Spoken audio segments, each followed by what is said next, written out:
In this episode, I'm going to show you how to make okonomiyaki. It's a Japanese savory pancake. It's almost Japan's answer to a pizza. It's traditionally served in a Japanese pub with an ice cold beer, and it can actually be your new weekday staple. I served this dish on MasterChef The Professionals, and Monica, Greg and Marcus absolutely loved it, and I'm sure you will too. Let's get cooking. First up, we need to make the batter. So I'm gonna gather all my dry ingredients. I'm using plain flour here. Just whack it straight in a bowl with a pinch of salt, sugar, and then baking powder. This is really important because it's key to giving your okonomiyaki that perfect rise. I'm gonna be mixing these up just to make sure that all the dry ingredients are fully incorporated. And then we can go in with the wet ingredients. So I have water as well as eggs. I've got 2 eggs that have been lightly whisked, and I'm just gonna put those in. I'm gonna mix this together with chopsticks, but you can use a whisk. It's just a little bit more traditional to use chopsticks. You wanna make sure that the batter's fully incorporated and smooth. So we're gonna mix that all together. You don't want a lumpy batter. Get all the bits from the side.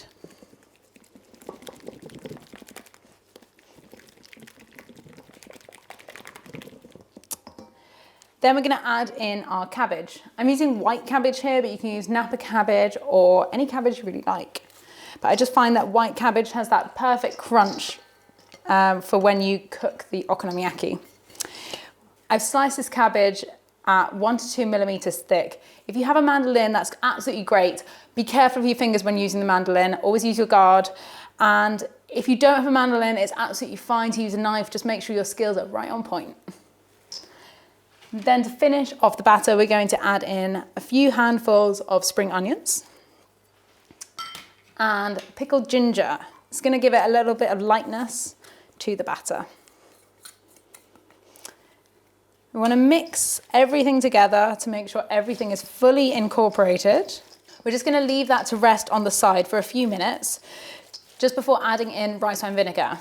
You don't want to add in the rice wine vinegar too early because it's going to interact with the baking powder and cause the pancake batter to rise. And you don't want to add that in too early. You want to add that just before adding it to the pan. Make sure your cabbage is fully coated in the batter. You want all the strands to be fully coated in the batter. It's all nice and wet and looking and smelling delicious.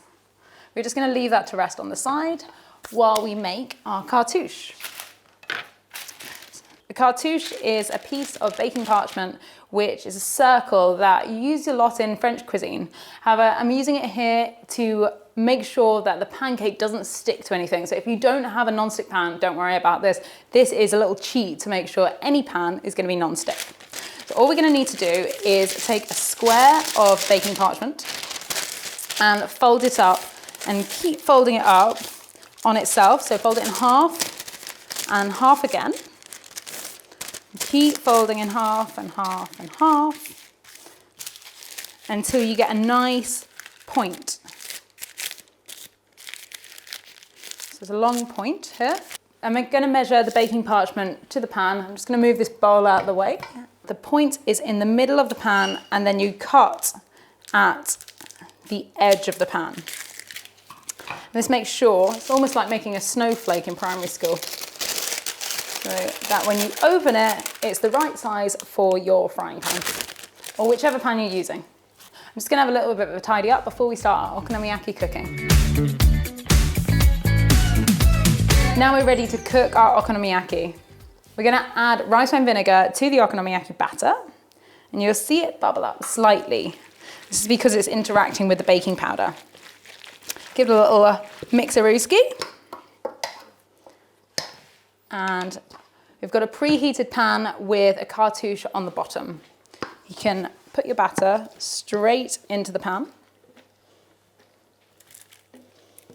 Get it all in there.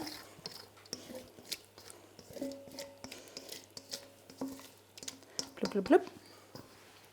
Stick that to one side and then just like nudge it out so it completely fills the pan.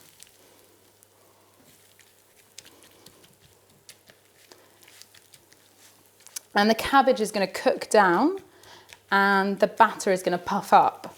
So it's gonna become this beautiful cabbagey goodness. So give it a little squish. Leave that. Then we're gonna take our bacon. I love streaky bacon because it's got richness running through the rashers.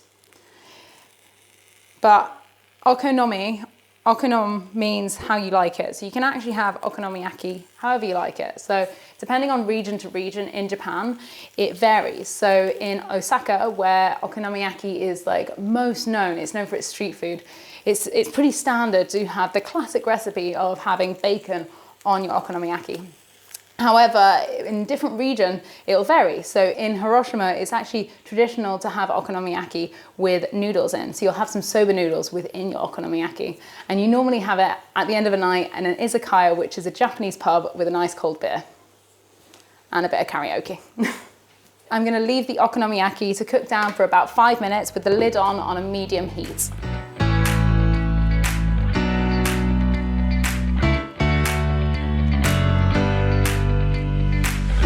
The okonomiyaki's been cooking for about 5 minutes and you can see that the edges have just started to caramelize and it's holding its shape a little bit more. I'm gonna pour about a tablespoon of veg oil on, just on top. And then we're gonna put our second cartouche on the top, give it a little press. Now I'm gonna take a pizza tray or any tray that you've got. I'm gonna do some nice flipping action here. Be careful. If it doesn't go right on your first time, then this video again. And then gently put the okonomiyaki into the pan and give it a little shake. And we're gonna pop the lid back on the pan and cook it for another 5 minutes until the bacon is super crisp.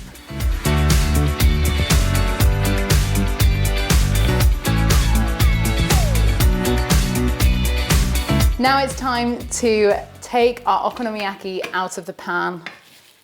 It smells great, but the moment of truth is when you flip it out. You've got to be really gentle at this stage.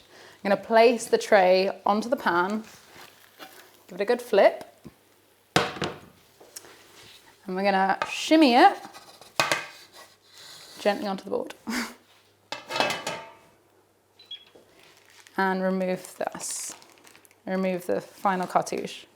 The bacon should be beautiful and crisp, and the okonomiyaki pancake batter is actually fully cooked. It's a little bit spongy, almost like cakey.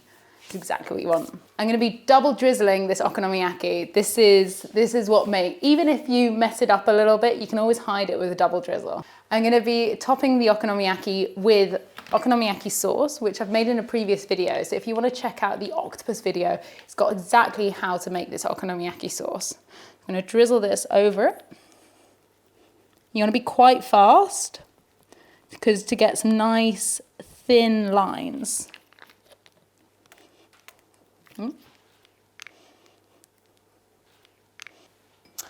And then we can go on with our mayo.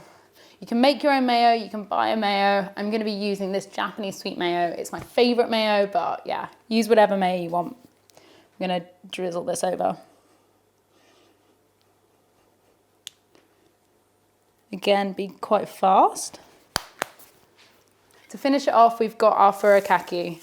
I actually made this recipe in a previous video, so if you wanna check that out and make it, it's excellent. It's got everything you need here. It's got a little bit of katsuobushi, which is going to dance in the heat of the okonomiyaki, a bit of nori and some sesame seeds, and then a few spring onions for a bit of freshness.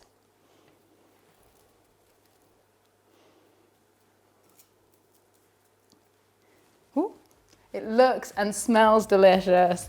This is my Japanese pizza, my okonomiyaki. I hope you enjoy it.